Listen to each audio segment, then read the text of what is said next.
Hello दोस्तों, स्वागत है आपका लीडर्स रोजगार एकेडमी में। मेरा नाम है आशीष सिंह और मैं आज आपको भारतीय संविधान का विकास पढ़ाऊंगा। ये टॉपिक आपके आने वाले एग्ज़ाम के लिए बहुत इम्पोर्टेंट है। तो भाई अपनी नोटबुक और पेन उठा लो और लग जाओ काम पर। मेरे बारे में आप यहाँ जान सकते हैं। और अब हम चल रहे हैं सीधे पहले सवाल की ओर। तो पहला सवाल आता है, भारत में ईस्ट इंडिया कंपनी को व्यापार की अनुमति किसने दी? तो भारत में ईस्ट इंडिया कंपनी को व्यापार की अनुमति देने वाली थी महारानी एलिजाबेथ फर्स्ट। ये अनुमति 1600 में दी गई थी। और इसके साथ ही आपको ये जानने की ज़रूरत है कि ये अनुमति इन्हें एकाधिकार प्रदान करती थी पूर्व में, यानी पूर्व मतलब जो पूर्वी हिस्सा था ब्रिटेन के, वहाँ पे व्यापार करने का। आगे बढ़ते हैं दूसरे सवाल की तरफ। तो दूसरा सवाल आता है, रेगुलेटिंग एक्ट 1773 का मुख्य उद्देश्य क्या था? हम जानते हैं कि जब भी कहीं शासन व्यवस्था को चलाना होता है तो कुछ अधिनियम, कुछ नियम कायदे बनाए जाते हैं। उन्हीं नियम कायदों की शुरुआत जब ब्रिटेन को अपना शासन यहाँ चलाना था भारत में, तो उन्होंने भी अपने कुछ नियम कायदे बनाए और उन्हीं नियम कायदों की पहली शुरुआत जो मानी जाती है वो रेगुलेटिंग एक्ट 1773 से मानी जाती है। अब हमारा सवाल कहता है कि इसका मुख्य उद्देश्य क्या था? तो इसका मुख्य उद्देश्य था कंपनी पर नियंत्रण लगाना। आगे बढ़ते हैं। तीसरा सवाल है, 1773 के अधिनियम के तहत पहला गवर्नर जनरल कौन था? तो 1773 अभी हमने पढ़ा, रेगुलेटिंग एक्ट आया था। इस एक्ट ने बहुत सारे बदलाव किए थे। इसका पहला बदलाव था कि बंगाल की जो प्रेसिडेंसी थी, ऐसी 3 प्रेसिडेंसियाँ थीं, एक बंगाल में, एक मद्रास में, एक बम्बई में।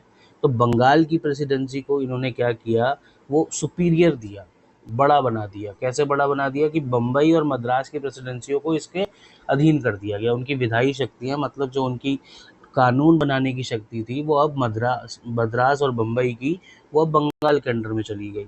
अब बंगाल के गवर्नर को गवर्नर जनरल कहा गया इसी एक्ट के थ्रू। दूसरी चीज़, इसी एक्ट के जरिए सुप्रीम कोर्ट कलकत्ता में निर्माण किया गया। इसी एक्ट के ज़रिए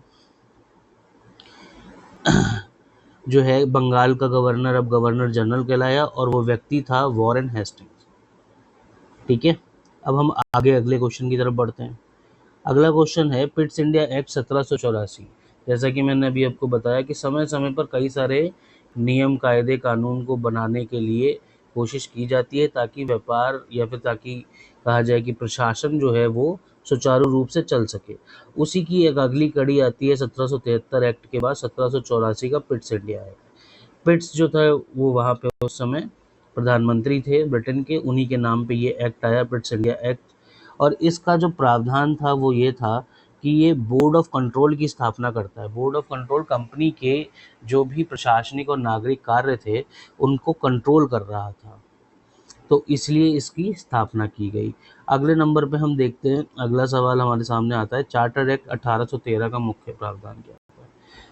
1784 के पिट्स इंडिया एक्ट के बाद में 1813 में चार्टर एक्ट को फिर लाया गया। चार्टर एक्ट का मुख्य जो विशेषताएं थीं वो ये थीं कि इसमें एक तो कंपनी के यहाँ पे व्यापार समाप्त लिखा है, यहाँ पे एकाधिकार में कमी आ गई थी। एकाधिकार को समाप्त कर दिया गया था। अभी भी कुछ एकाधिकार बचे थे कंपनी के पास, पर मोटा मोटी एकाधिकार जो थे वो समाप्त कर दिए गए थे। पहला ऑप्शन फिर सही है। दूसरा ऑप्शन, ईसाई मिशनरियों को अनुमति दी गई। जी बिल्कुल, धर्म प्रचार के लिए भारत में ईसाई मिशनरियों को अनुमति जो थी वो चार्टर एक्ट 1813 के जरिए ही दी गई थी। तीसरी चीज़, शिक्षा पर खर्च। शिक्षा पर खर्च 1 लाख रुपए का शिक्षा पर खर्च यहाँ पर दिया गया। और इसी के साथ इसका आंसर हो जाएगा डी, मतलब सभी सही हैं। आगे बढ़ते हैं। छठा सवाल हमारा, चार्टर एक्ट 1833 की क्या विशेषता थी? 1813 में एक चार्टर आया जिसने हमारे को क्या दिया, ईसाई मिशनरियों को भारत में प्रवेश करने दिया, शिक्षा पर 1 लाख रुपए दिए, कंपनी का व्यापार एकाधिकार समाप्त किया। 1833 का जो चार्टर एक्ट आया उसका अगला कड़ी थी, उसमें गवर्नर जनरल ऑफ इंडिया की पोस्ट बना दी गई, विधायी केंद्रीकरण करने की शुरुआत की गई, व्यापार को फिर से एकाधिकार है यहाँ पे, और इस वजह से इसका आंसर हो जाएगा डी। आगे बढ़ते हैं। चार्टर एक्ट 1853 की विशेषताएं क्या थी? चार्टर एक्ट 1853, फिर मैंने अभी बताया 1813 में एक चार्टर एक्ट आया, 1833 में फिर दूसरा चार्टर एक्ट आया, 1853 में, यानी 20 साल के बाद लगातार आ रहे हैं 1813, 1833, 1853। 1853 में जो चार्टर एक्ट आया उसकी विशेषता थी आईसीएस की परीक्षा। आईसीएस परीक्षा मतलब इंडियन सिविल सर्विसेज, जिनको 1947 के बाद आईएएस बोला गया, इंडियन एडमिनिस्ट्रेटिव सर्विसेज। आगे बढ़ते हैं।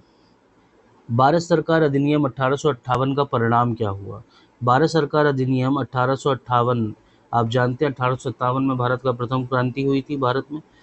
उसके बाद क्या हुआ कि कंपनी के शासन को समाप्त कर दिया गया, और कंपनी के शासन को समाप्त करके भारत का शासन जो था वो ब्रिटिश क्राउन के अधीन कर दिया गया। इसका मतलब हुआ कि इस सवाल में जहाँ पूछा जा रहा है भारत सरकार अधिनियम 1858 का परिणाम क्या हुआ, तो जो आंसर है वो आपके दोनों हो जाएंगे। ठीक है, अब अगले की तरफ बढ़ते हैं। 1858 के बाद भारत का शासन किसके अधीन आया? 1858 के बाद अभी हमने बताया, अभी हम लोगों ने देखा इस बात को कि 1857 की क्रांति के बाद कंपनी का शासन खत्म कर दिया गया था और ब्रिटिश शासन को शुरू कर दिया गया। तो 1857 के बाद ब्रिटिश शासन जो शासन है वो किसके अधीन आ गया? वो ब्रिटिश शासन के अधीन आ गया। आगे बढ़ते हैं अगले क्वेश्चन की तरफ। भारतीय परिषद अधिनियम 1861, इसका मुख्य उद्देश्य क्या था? 1861 में भारतीय परिषद अधिनियम आया। अब आप ध्यान दें कि यहाँ 1853 तक जितने भी एक्ट आ रहे थे वो कंपनी से रिलेटेड थे, उसके बाद जितने भी एक्ट आएंगे वो अब सब शासन से रिलेटेड हो जाएंगे।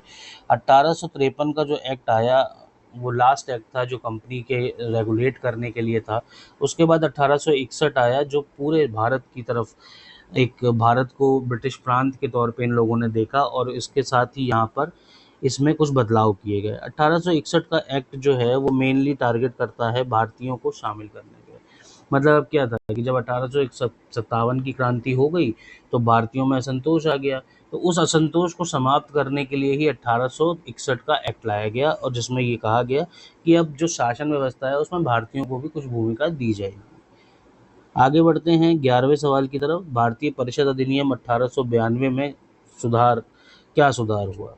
तो भारत परिषद अधिनियम 1892, ये आप देखें, अभी हमने देखा 1861 में एक परिषद अधिनियम आया, उसके बाद 1892 में फिर एक परिषद अधिनियम आता है।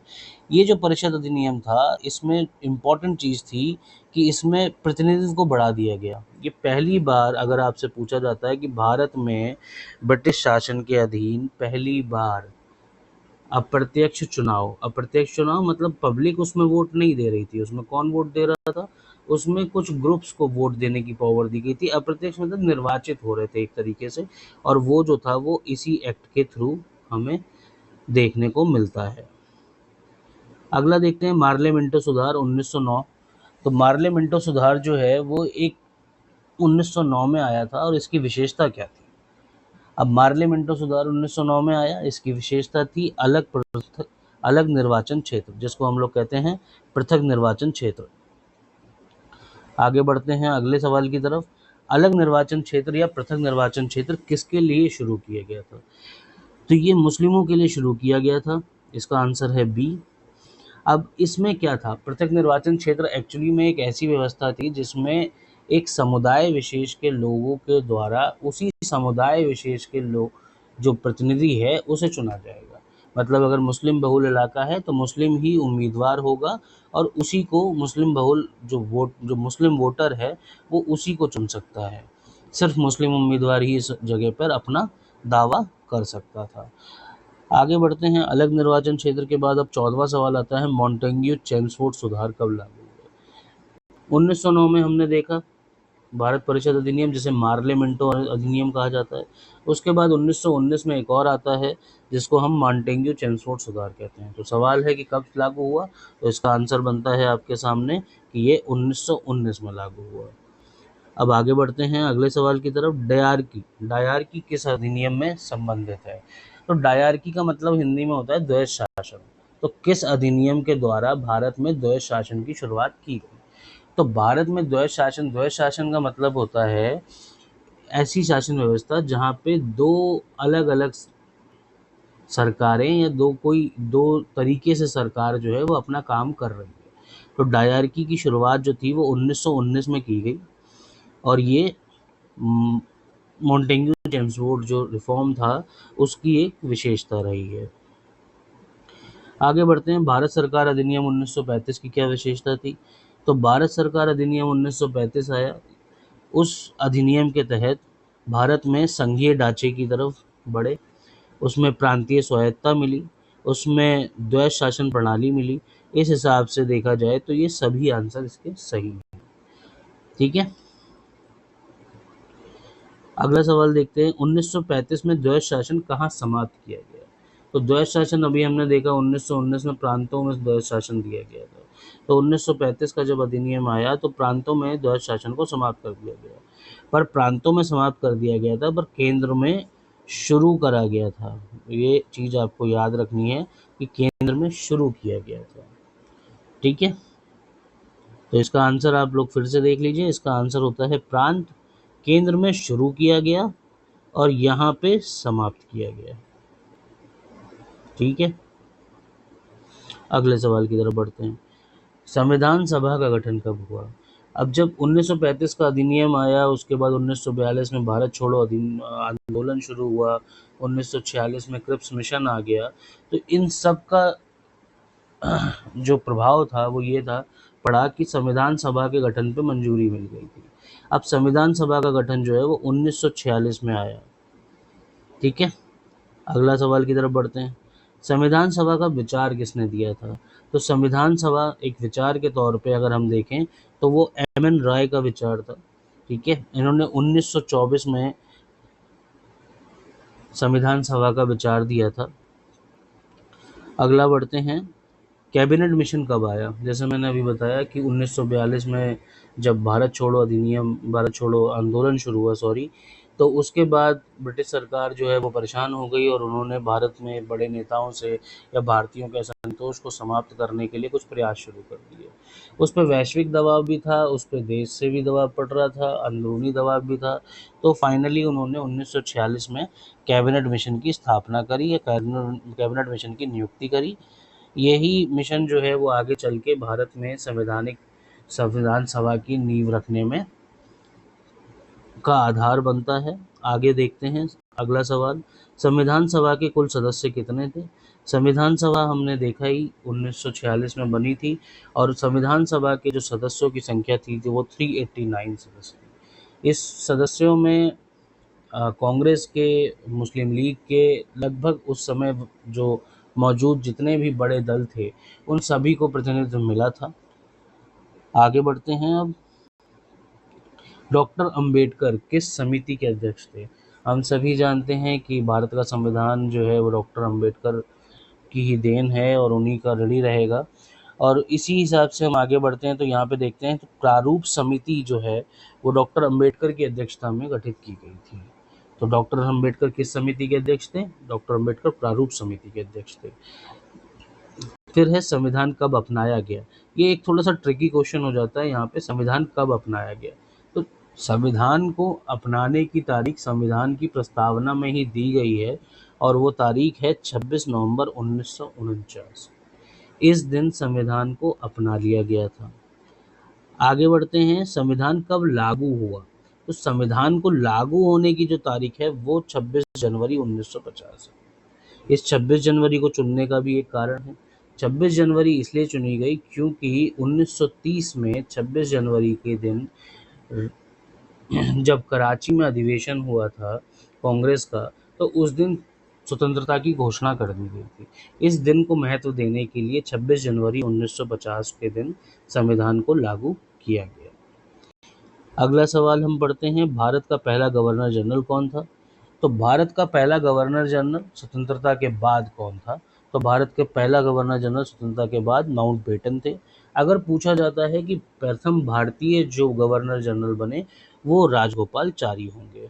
ये आपके भारतीय थे, भारतीय जो फर्स्ट हमारे गवर्नर जनरल बने। ये फर्स्ट भी थे और ये लास्ट भी थे। इसके बाद गवर्नर जनरल का पद जो है वो समाप्त कर दिया गया। तो इस तरीके से हमने देखा कि भारतीय संविधान का विकास जो है वो एक इम्पॉर्टेंट टॉपिक है, जैसा कि मैंने पहले बताया था, और आप लोगों ने होप कि आप लोगों ने इसके में जो ये क्वेश्चंस हैं उनको याद करने के लिए आप इसे बार बार देखेंगे या फिर नोट डाउन किया होगा तो आप उसे बार बार पढ़ेंगे। और याद रखें कि हमें सब्सक्राइब करें, हमें इससे मोटिवेशन मिलता है, हम इससे और अच्छा करने की कोशिश करते हैं और अच्छे सवाल आपके लिए लाने की कोशिश करते हैं। चलिए अब आप लोग आराम कीजिए, आराम तो नहीं कीजिए, पढ़ाई कीजिए। जय हिंद।